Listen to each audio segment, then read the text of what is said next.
Hello boys and girls, this is Bored Now back with you, and on this video I'm gonna do a special review of Seinfeld season 1.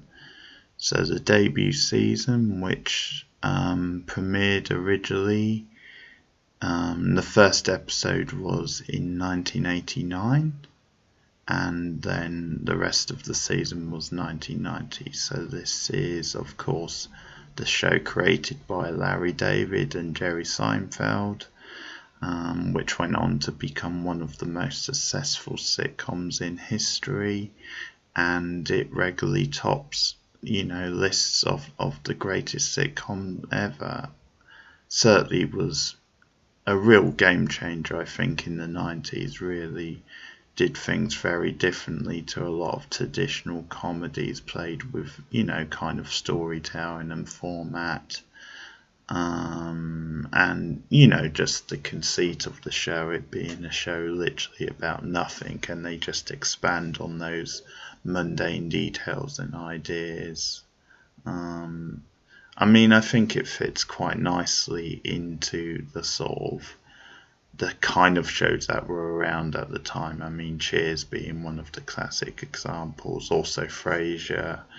I think it fits into those, as in, sort of being like this sort of alternative type comedy, which I think took certainly elements of like classic sitcoms, or what was known as classic sitcoms at the time, with a lot of the locations, a lot of the kind of topics, but it did sort of change it really, with the way the characters were portrayed, and various things, some of the jokes and the format being a bit different.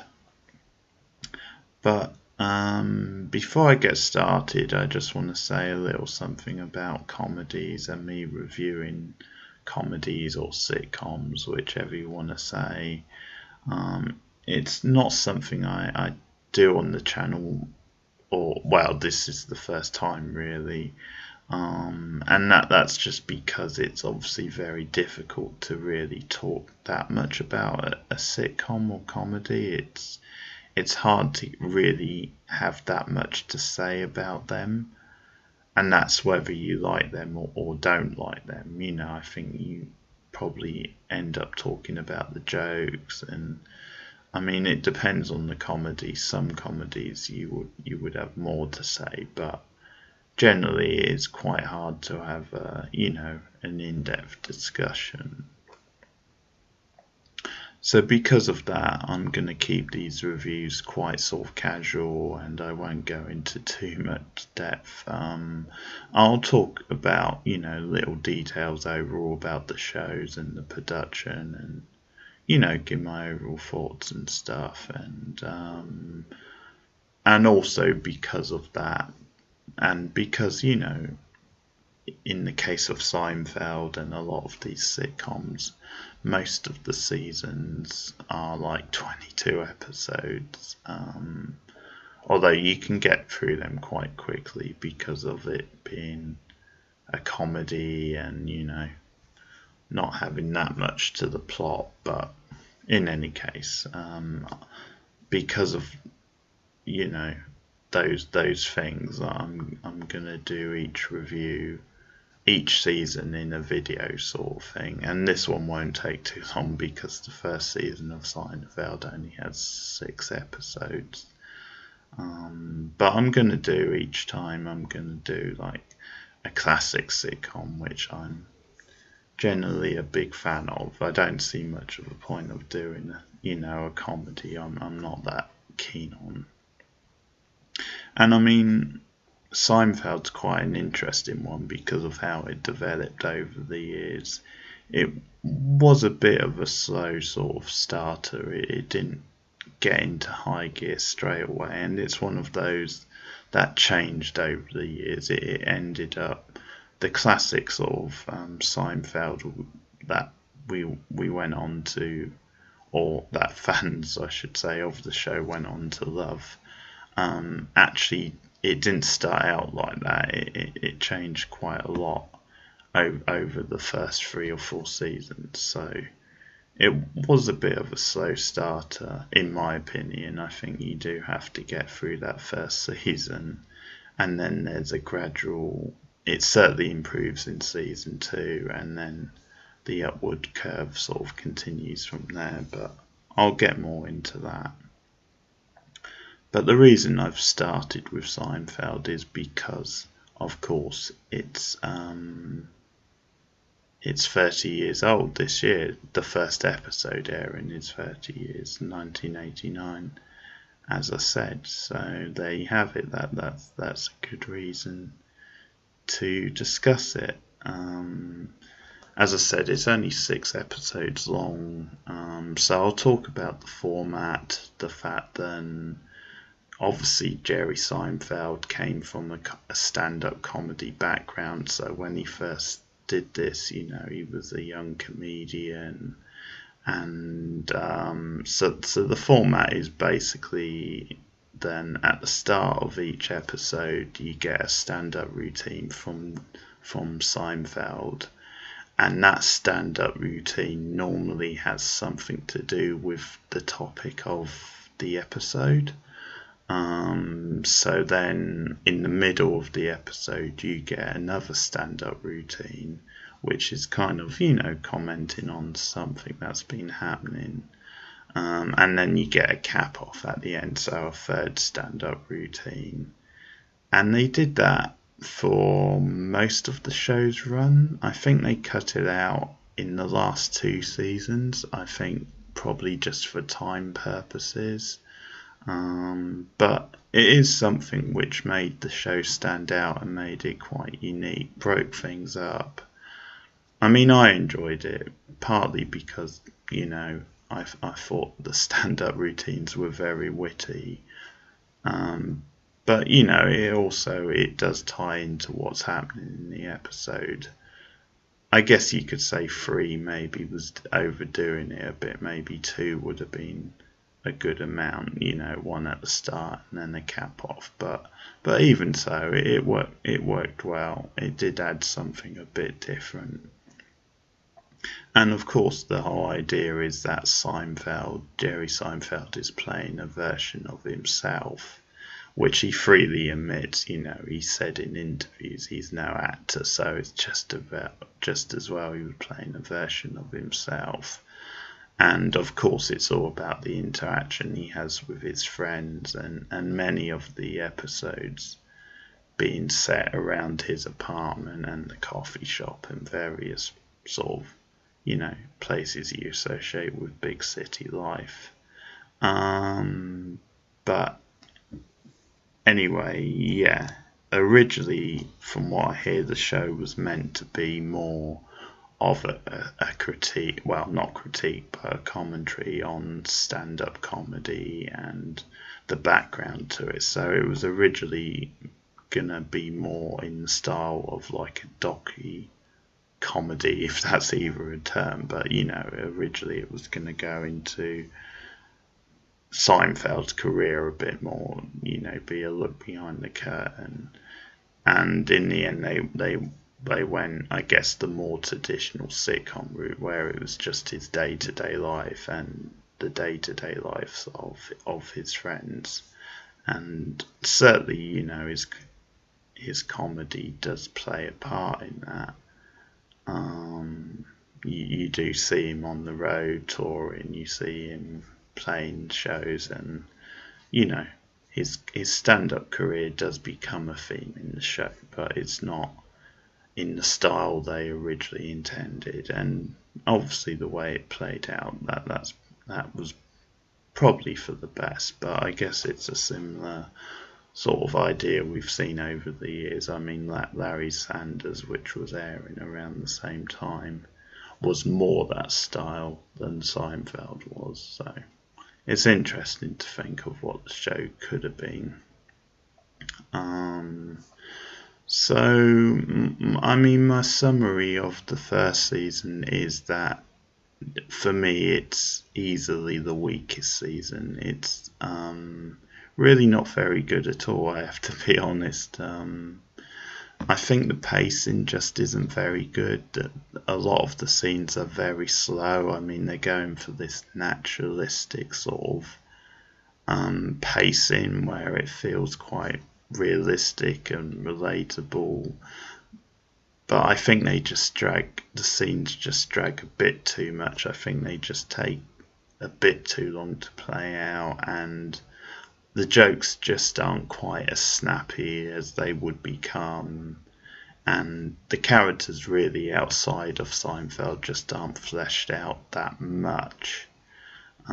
It takes a bit of time to really get into like the Elaine character, and Kramer sort of feels a shadow of his form of what he would become, because in the pilot episode, for example, he's just like this really oddball but who just makes random noises or expressions. And I mean, obviously that's part of what makes Kramer great, but he's just this random oddball here, whereas obviously as things get going with his character, he has his own plots the way the other cast members do, and he really grows as a character. He's given far more to do, sort of, I think, like from season 2 onwards. But yeah, in this pilot episode, it's not that he's not funny, because Michael Richards can make you laugh with very little, but yeah, he's not what he would become. So I mean, what I'll say about the first episode is that, first of all, I should make a couple of comments. That Elaine, played by Julia Louis-Dreyfus, isn't in the first episode, the pilot, the Seinfeld Chronicles. And that's because you have this character of the waitress, who's played by Garland, who's, you know, a pretty solid character actress. She was in Psycho 2, she was in an episode of Buffy, been in quite a few things over the years. She's yeah, really solid. I always seem to like her when she pops up. So she appears in the first episode as this waitress that Jerry and George both know. And she does have quite a funny scene, actually, when she you know, tricks George into sort of drinking, like, I think it's decaf or something, and she's quite sort of sarcastic, and she gives like her opinion on Jerry's like potential relationship, as it were, and an opinion on what the signals mean when this girl comes in from out of town, and is sort of you know, is quite vague about her intentions. So, I mean, you can see them setting her up for the Elaine sort of role, and as I said, Elaine isn't in the episode. Now, there's some debate over what happened after this, because obviously Lee Gallatin is only in this episode, and I think she does a good job in the scene, and I enjoy the scene, but there's a rumour then she was rewriting her lines, and that apparently they didn't like that on set.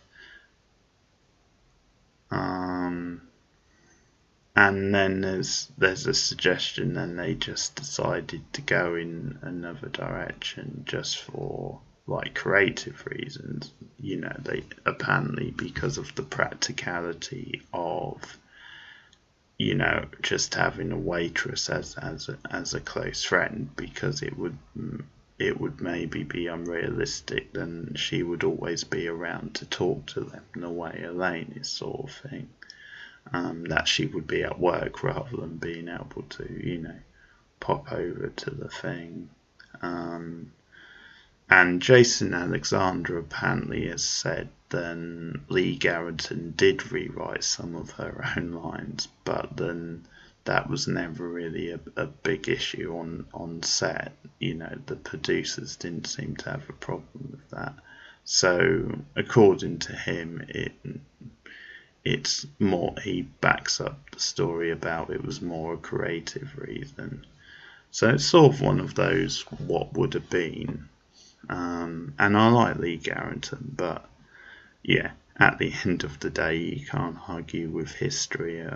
Obviously, Julie Louis-Dreyfus is so perfect as Elaine, and I think the character's one of those, ahead of her time sort of characters for females in comedy.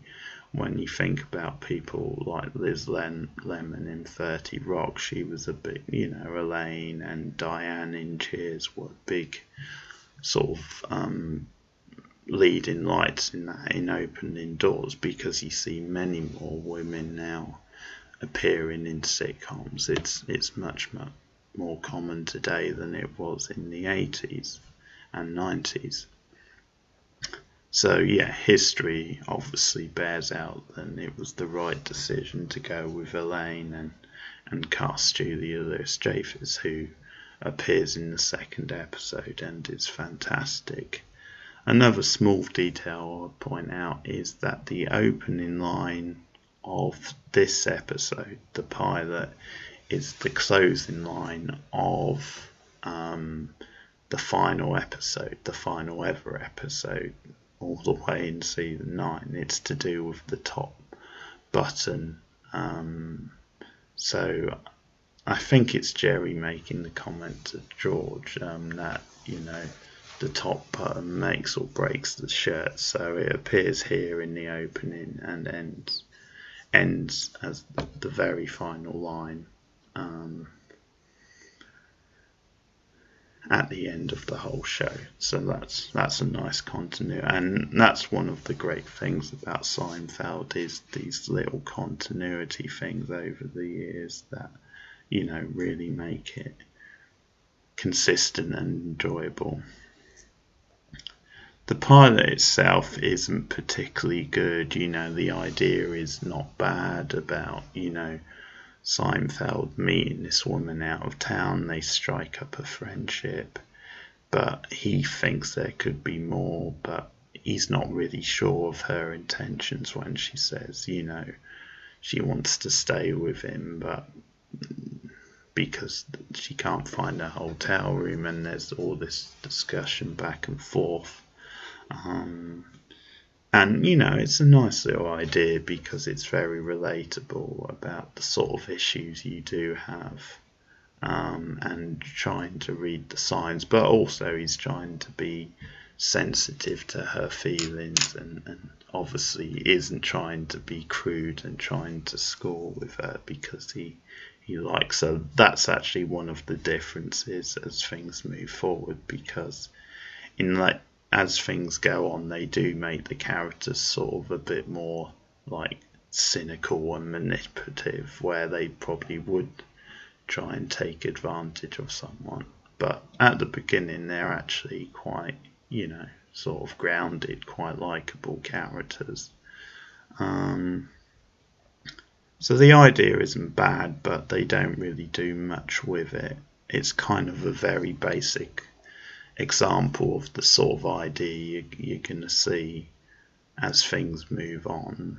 So it's not a very good first episode, and it's a pretty undercooked first season. The pacing, as I said, isn't very good. The characters haven't really come into their own yet. One nice detail I like, again returning to something to do with continuity, is the fact that Jerry, in one of the early episodes, he meets this girl Vanessa at a party that Elaine invites him to, and they hit it off, but he thinks she has a boyfriend because he sees her with someone at the party, and the guy turns out to be her brother, which he finds out later, and so he gets into a thing with Elaine because they've recently been dating, which is another interesting thing about the show, the fact that it starts after they've been dating. So they're not dating at the start of it, which is interesting because a lot of other sitcoms would have done it the other way around. But this show actually deals with friendship between two people who have been together, which obviously in reality doesn't always happen. A lot of times if you're with someone and you break up, often you don't stay friends, you just naturally drift apart.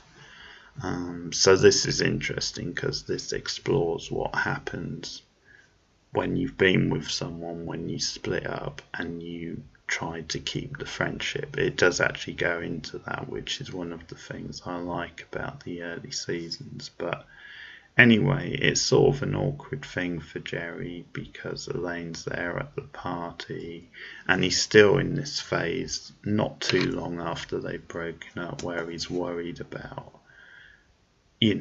Elaine's feelings when it comes to him dating other women. But the point I was getting to is the fact that he starts seeing this girl Vanessa, and then later on in another episode they're still together and it's part of the storyline, and that continuity you see there. They don't break up at the end of the previous episode, so there's no reason why they wouldn't still be going out next time, and that doesn't happen in a lot of sitcoms. You don't get that sort of continuity, or you didn't at this point. It's obviously a lot more common now, so I like that little touch. But generally, no, it's not a very good season. Overall, it's not very funny, and the characters hadn't come into their own. The pacing is just off. Some of the themes are very sort of basic, and maybe for an American audience would hold a lot more water. But there's an episode involving the stock market, which all feels a thing of its time, and they sort of don't really do anything that interesting with it anyway. I do quite like at the end of that one, George actually coming out on top. He ends up with the money because he's stuck with the stock even when things seem to be going bad, whereas Jerry sold. So I do quite enjoy a rare occurrence where George has it over Jerry at the end of the episode. I think my favourite episode of the season is Mail and Bonding, with a great cameo appearance by Kevin Dunn, who plays Jerry's sort of long-term friend, but who Jerry is essentially trying to get rid of because he has nothing in common. But it's that idea of trying to find a way to do it, which is a very relatable sort of thing, especially with males, I think. So yeah, that's quite an enjoyable episode. Good performance by Kevin Dunn. I think that is the pick of the 6 episodes. Generally, season 1 isn't really very good. So it's kind of one of those things. I suppose it's best to get the weakest season out of the way, but it can be tough for a new viewer, because as someone who's a Seinfeld fan and really into the show, then I still watch season 1 when I'm doing a rewatch, but I'm sort of happy in the knowledge then there is so much great stuff still to come. Whereas if you're watching it for the first time and you don't know what's to come, you might just bail after season 1. But luckily it's only 6 episodes long. It's not terrible, I've seen worse, but considering what the show becomes, it's pretty weak. It's still finding its feet. So, that's about it. Normally on these videos, as I go through the seasons, I'll do a top 10 episodes. But obviously, there's only 6, so I won't be doing that this time. Season 2 is a bit longer. It has 12 So I don't know, I might do a top 10 for that, or I might not. I'm not too sure. I'll certainly pick out my favourite episodes. And then after that, every season there's 22, so I will do a top 10 from season 3 onwards, certainly. But this has been my review of the debut season of Seinfeld. I'll give it 4 out of 10. That's my rating for it. And I'll be back with season 2 pretty soon. So thanks for listening. See you guys again soon. Goodbye.